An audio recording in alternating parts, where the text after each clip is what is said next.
Assalamualaikum warahmatullahi wabarakatuh. Bumi Nusantara menyimpan berbagai hal rahasia yang sangat-sangat menarik untuk kita selidiki dan kita ketahui.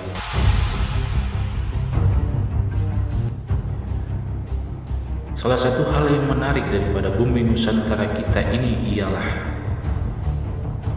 dari bahasa Pulau Jawa, di mana ada keunikan, cerita, legenda, dan asal-usul daripada Pulau Jawa tersebut. Dari sekian banyaknya ragam serat Jangka Jayabaya, ada salah satu versinya yang menceritakan tentang Syekh Subakir dan peranan pentingnya dalam membangun peradaban bangsa manusia yang ada di Pulau Jawa pada saat itu. Dan juga hikayat Syekh Subakir ini juga tersebut dalam tulisan lontar kuno yang diperkirakan ditulis oleh salah satu wali songo, yaitu Kanjeng Sunan Derajat. Sosok Syekh Subakir diketahui merupakan sosok ulama besar yang berasal dari daerah Persia. Beliau juga diketahui sebagai awal dari generasi wali songo yang menyebarkan ajaran agama Islam di tanah Jawa, dan sosok yang paling berjasa menyebarkan ajaran agama Islam di tanah Jawa tersebut pada masa itu.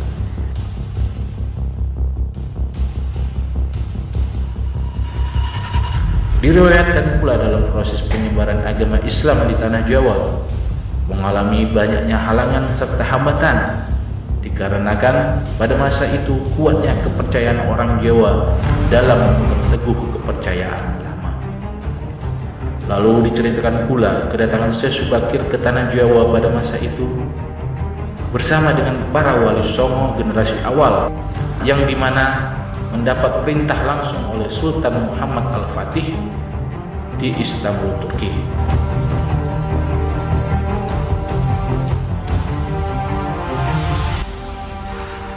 Diceritakan pula dari kesembilan ulama tersebut memiliki spesifikasi dan keahlian masing-masing, yang terdiri dari ahli tata negara, ahli pengobatan, ahli tumbal, dan lainnya.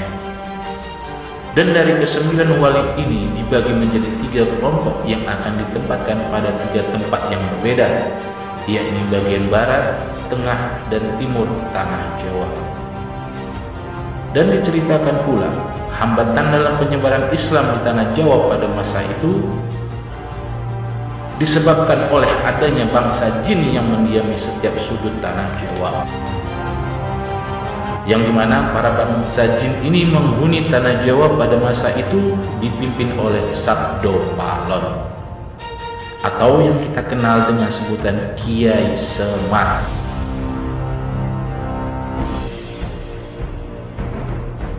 Yang dimana beliau bersemayam di puncak Gunung Tidar, Magelang, Jawa Tengah. Melihat hal itu, Syekh Subakir yang ahli dalam ilmu kebatinan dengan segera melakukan pembersihan daerah tersebut, yang dengan caranya menancapkan tumbal berupa batu hitam di puncak Gunung Tidar tersebut.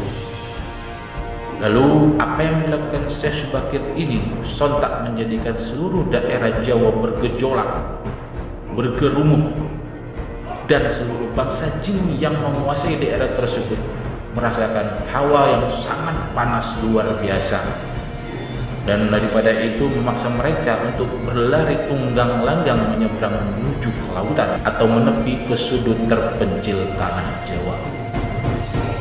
Dan banyak pula di antara jin tersebut yang mati akibat hawa panas daripada tumbal yang dipasang Syekh Subakir, dan dikarenakan itulah diyakini bahwa Gunung Tidar sebagai pakunya tanah Jawa hingga saat ini. Melihat kejadian daripada peristiwa tersebut, Sabdo Palon yang telah 9.000 tahun bersemayam di puncak Gunung Tidar pun akhirnya keluar dalam bentuk wujud manusia dan langsung berdiri tepat di hadapan Syekh Subakir, yang dimana konon diceritakan diawali oleh perdebatan di antaranya.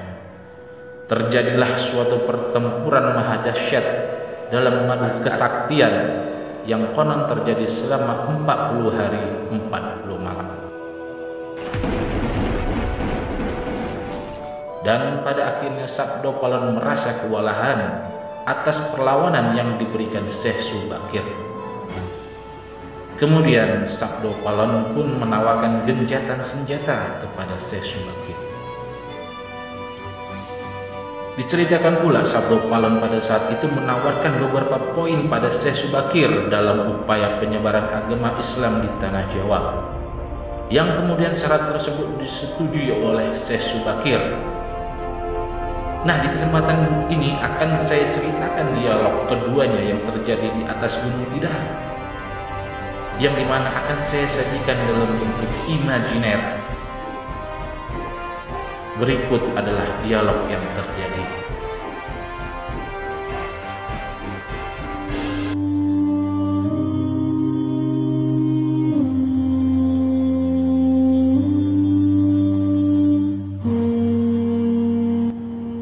Syekh Subakir berkata, "Maaf Kisanak, siapakah gerangan Kisanak ini?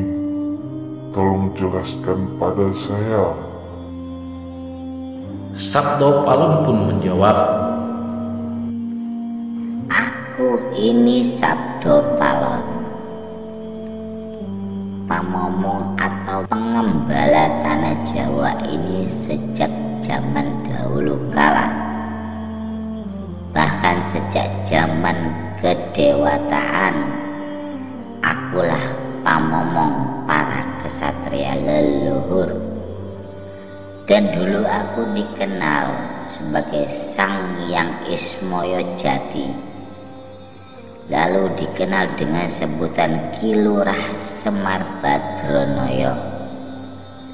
Dan di zaman Majapahit sekarang ini, aku dikenal dengan sebutan Sabdo Palon."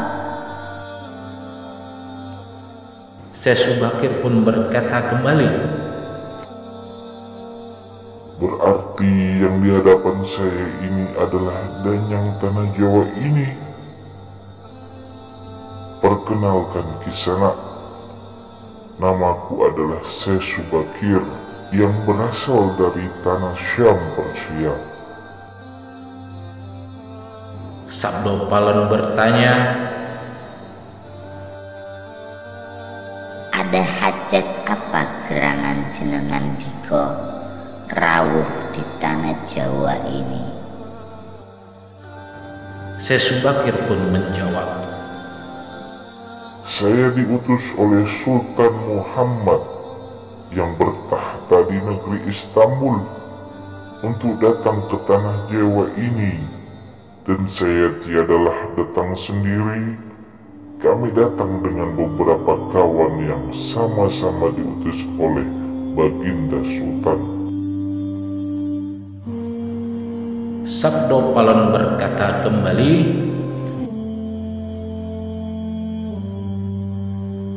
"Tolong ceritakanlah selengkapnya wahai Kisanak, agar aku tahu duduk permasalahannya."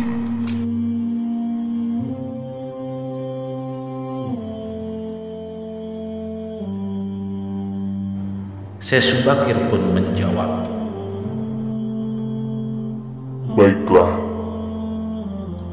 pada suatu malam, Baginda Sultan Muhammad bermimpi menerima wisi, yang dimana wisi itu berasal dari Hyang Akar Yol Jagat, Gusti Allah, Zat yang Maha Suci lagi Maha Luhur. Diperintahkan untuk mengutus beberapa orang alim ke tanah Jawa ini. Adapun yang dimaksud orang alim ini adalah sebangsa pendeta, brahmana, dan resi, dan pada bahasa kami disebut ulama." Sabdo Palon pun kembali bertanya, "Jadi jenengan diko ini termasuk ulama tadi.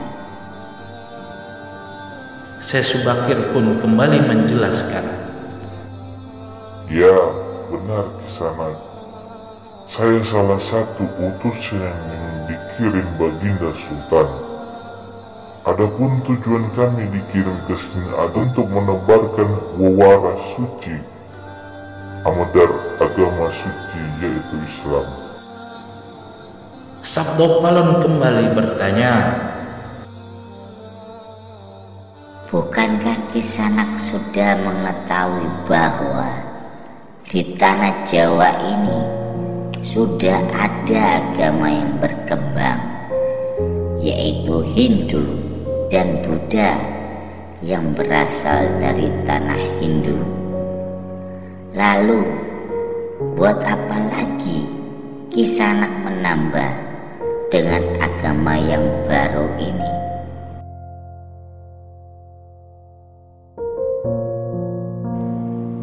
Syekh Subakir pun kembali menjawab, Begini Kisanak, biarkan kaum Wolodasi yang memilih keyakinannya sendiri. Lagi pula bukankah Kisanak sendiri yang merupakan danyangnya tanah Jawa seharusnya lebih paham bahwa sebelum agama Hindu dan Buddha masuk ke tanah Jawa ini, di sini pun sudah ada kapitayan atau ajaran asli tanah Jawa yang berupa ajaran Budi. Sabdo Palon pun kembali berkata, Ya, benar. Rupanya Kisanak ini sudah menyelidiki kawula Jawa di sini.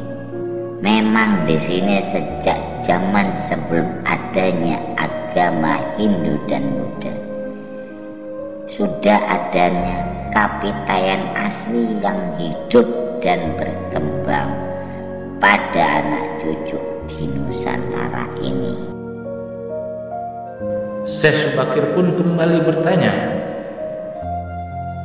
Mohon jika Kisanak berkenan, tolong ceritakan bagaimana kapitayan yang ada di tanah Jawa ini.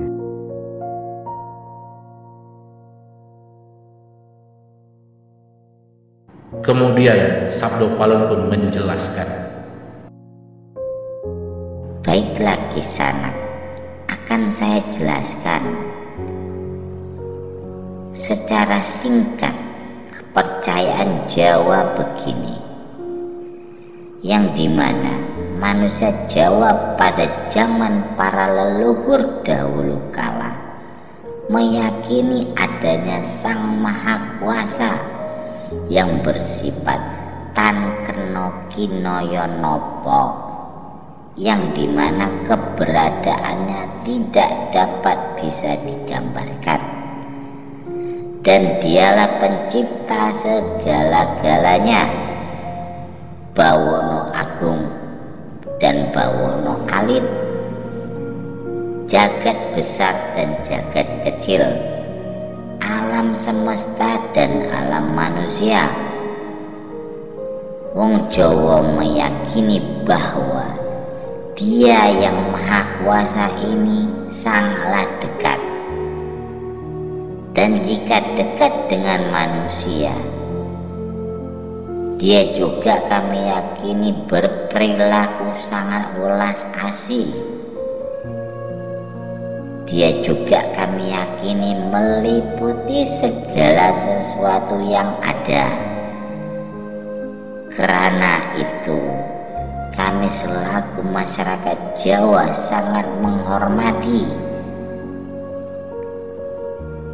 alam sekelilingnya, karena bagi kami masyarakat Jawa semuanya itu mempunyai sukma, yang dimana sukma ini adalah sebagai wakil dari Dia yang Maha Kuasa itu.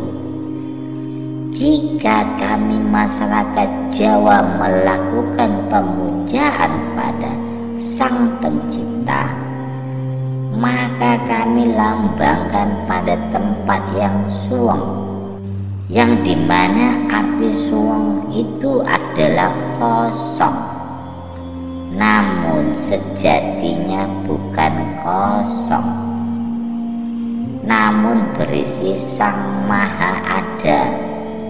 Karena daripada itu tempat pemujaan orang Jawa disebut Sanggar Pamujan. Di salah satu bagiannya dibuatlah sentong kosong, tempat atau kamar kosong yang dimana bertujuan untuk arah pemujaan. Karena kami masyarakat Jawa meyakini di mana ada tempat yang suweng, di situ ada Yang Maha Kuasa. Syekh Subakir kembali berkata, Ketahuilah hai Kisanak, hal itu jugalah yang menjadi ajaran agama yang kami bawa, untuk memberikan ageman atau pegangan dasar yang menegaskan itu semua bahwa sejatinya di balik semuanya yang maujud ini ada Sang Wujud Tunggal yang menjadi pencipta, yang dimana menjadi pengayom dan mengatur alam semesta. Dan wujud tunggal ini dalam bahasa Arab disebut Al-Ahad. Dialah yang maha dekat pada manusia dan seluruh ciptaannya.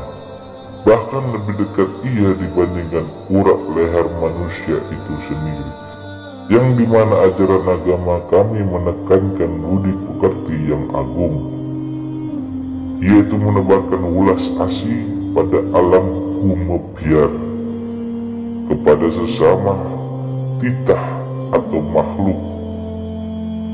Cobalah sang dan yang lihat kenyataan ini,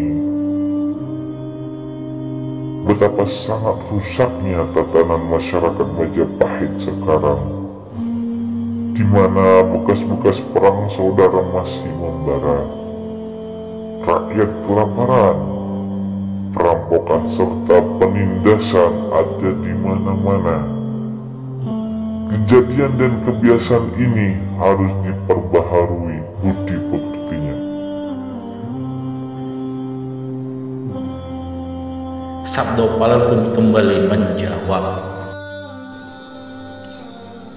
Aku juga sebenarnya sangat sedih memikirkan rakyatku. Tatanan sudah bubrah, para pejabat negara sudah lupa akan dharmanya, merasa dan berbuat saling sikut dan berlomba untuk mendapatkan kesenangan duniawinya.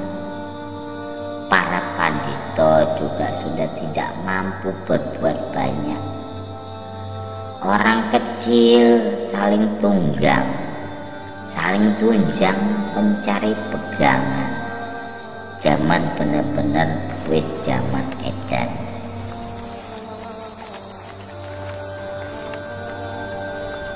Syekh Subakir bertanya kembali, Karena kenyataan inilah mungkin Sang Maha Jawata menyuruh Sultan Muhammad untuk mengutus kami ke sini. Jadi daripada itu, wahai Sang Danyang Tanah Jawa, izinkanlah kami menebarkan wawara suci ini di wewengkon kekuasaanmu ini.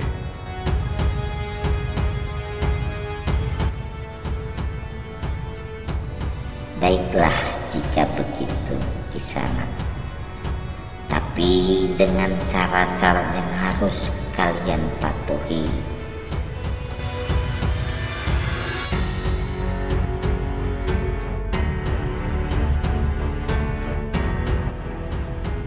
Syekh Subakir pun bertanya, Apa syaratnya itu, wahai sang danyang tanah Jawa? Sabdo Palon lalu menjelaskan. Pertama, jangan ada paksaan agama, dharma, ataupun kepercayaan. Kedua, jika hendak membuat bangunan atau tempat pemujaan atau ibadah, buatlah bangunannya yang luarnya nampak cakra atau Hindu Jawa, walaupun isi dalamannya Islam. Ketiga, jika mendirikan kerajaan Islam, maka ratu yang pertama harus dari anak campuran, yang dimana maksud anak campuran ialah jika bapaknya Hindu, maka ibunya haruslah Islam. Begitu sebaliknya, wahai Kisanak. Keempat, jangan jadikan wong Jawa menjadi orang Arab atau Parsi. Biarkan mereka tetap menjadi orang Jawa dengan kebudayaan Jawanya, walaupun agamanya Islam. Karena setahu saya, agama itu adalah dharma, yaitu lelaku hidup atau budi pekerti.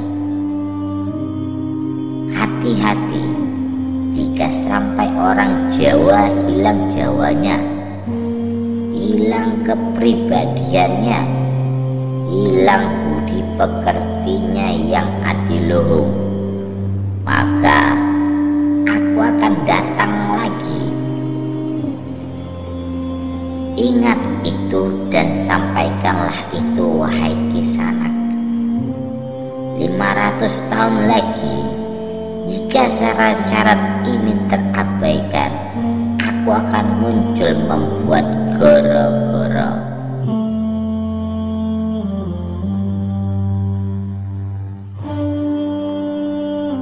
Syekh Subakir pun menjawab,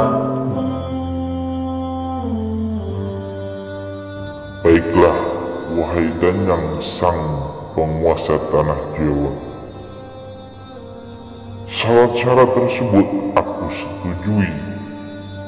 Namun khususnya untuk syarat keempat, betapapun aku dengan teman-temanku akan selalu dan tetap menghormati serta melestarikan budaya Jawa yang adiluhung ini. Namun jika suatu saat kelak dikarenakan perkembangan zaman dan ada perubahan, maka tentu itu bukan dalam kekuasaanku lagi. Biarlah Gusti Kang Akarya Jagat yang menentukan. Dan akhirnya Sabdo Palon sang danyang penguasa tanah Jawa itu menutup dialog mereka dengan kesepakatan. Dan itulah dialog yang terjadi antara Syekh Subakir dan Sabdo Palon. Dan isi dari video ini banyak terdapat hikmah dalam pesan yang terkandung di dalamnya. Dan dapat kita ketahui pula bahwa adanya penyebaran ajaran agama Islam yang terjadi di tanah Jawa pada saat itu tidak pernah adanya unsur paksaan, dan hal yang paling penting yaitu tidak membuang adat serta kebudayaan yang telah ada, yang telah dijalankan selama ini oleh masyarakat Jawa, asal tidak bertentangan dengan agama. Dan dengan kejadian daripada dialog ini yang menjadikan para penyebar agama Islam melestarikan kebudayaan dan kearifan lokal masyarakat di sana, sehingga penyebaran agama Islam dapat diterima baik oleh mayoritas masyarakat Jawa. Billahi taufiq wal hidayah. Wassalamualaikum warahmatullahi wabarakatuh.